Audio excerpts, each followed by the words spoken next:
Hello students, you are welcomed in our YouTube channel MLP School Rajpura, and I am Sarita ma'am, English lecturer of MLP School Rajpura. Welcome you.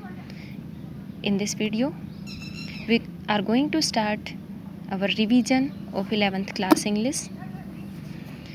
So students, our chapter first, The Portrait of a Lady, written by Khushwant Singh.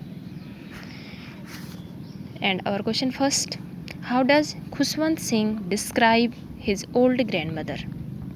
How does Khushwant Singh describe his old grandmother? बूढ़ी दादी माँ को का खुशवंत सिंह है वो किस प्रकार से वर्णन करता है?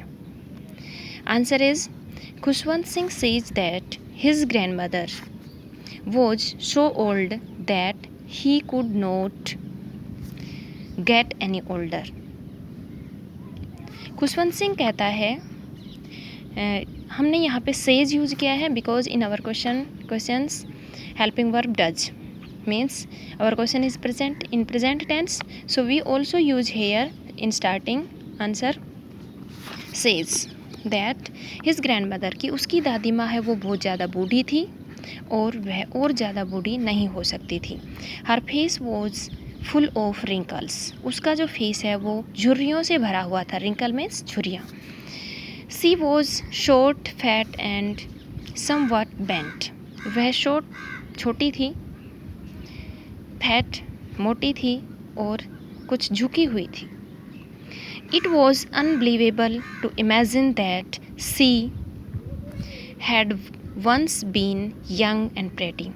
और ये बिल्कुल ही अनबिलीवेबल, अविश्वसनीय बात थी ये इमेजिन करना कि वह कभी यंग और सुंदर भी रही होगी, जवान और सुंदर भी रही होगी. And had a husband also, और उसके एक हस्बैंड भी था, पति भी थे. तो इस प्रकार की बातें उस बूढ़ी दादी माँ को देखकर, उसकी एज को देखकर ऐसा लगता था कि ये अनबिलीवेबल बातें हैं. The thought of her being a child once was almost revolting to him. और ये विचार कि वह कभी एक बच्ची थी, बच्ची थी, ये तो पूरी तरह से ही राइटर को रिवोल्ट करने वाला है, क्रांतिकारी विचार है, न मानने वाला विचार है. Is that clear? Our question first. Next is what was the grandmother's routine when she lived together with the author in their village home. दादी माँ का रूटीन क्या था, डेली रूटीन क्या था जब वह ऑथर के साथ अपने गांव के घर में रहती थी?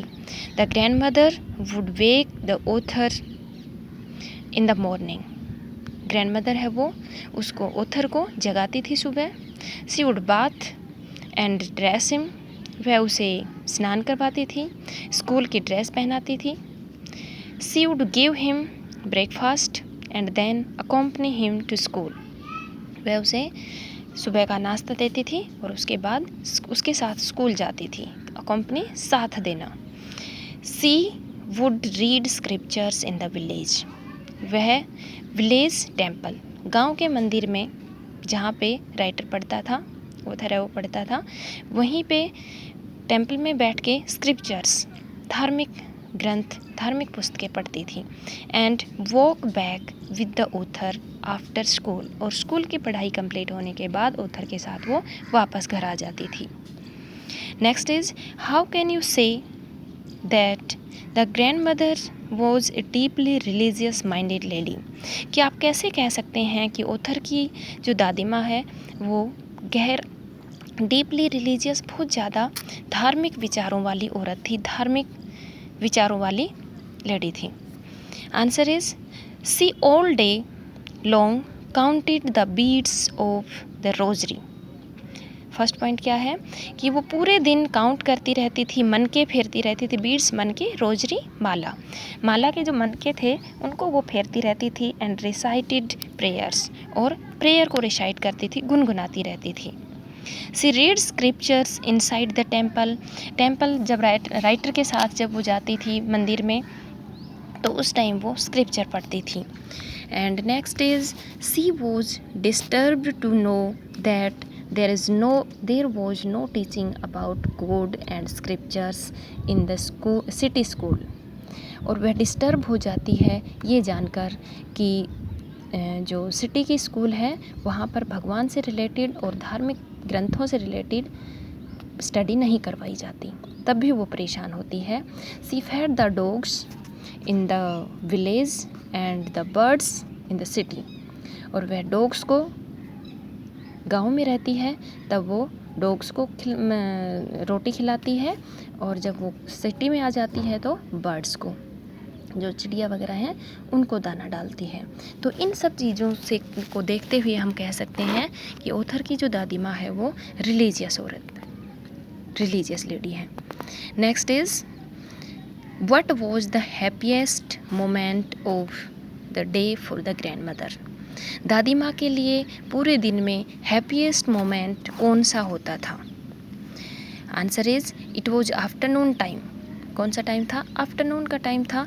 When she fed the sparrows, जब वो स्पैरोज को खाना खिलाती थी, वो टाइम था उसके लिए happiest moment. Hundreds of birds collected, hundreds सैकड़ों बर्ड्स हैं वो कलेक्ट हो जाते थे। राउंड हर, उसके चारों तरफ। Some sat on her legs, कुछ उसके पैरों पर बैठ जाते थे। सम शोल्डर्स, कुछ कंधों पर बैठ जाते थे, और कुछ तो उसके सिर पर भी बैठ जाते थे, head. She would keep smiling, वह मुस्कुराती रहती थी। She never shooed them away, और वह उन्हें कभी भी शूड देम, उनको भगाती नहीं थी, दूर नहीं भगाती थी, कभी भी स्माइल करती रहती थी। तो ये टाइम था उसका हैप्पीएस्ट मोमेंट का। In this video that's all.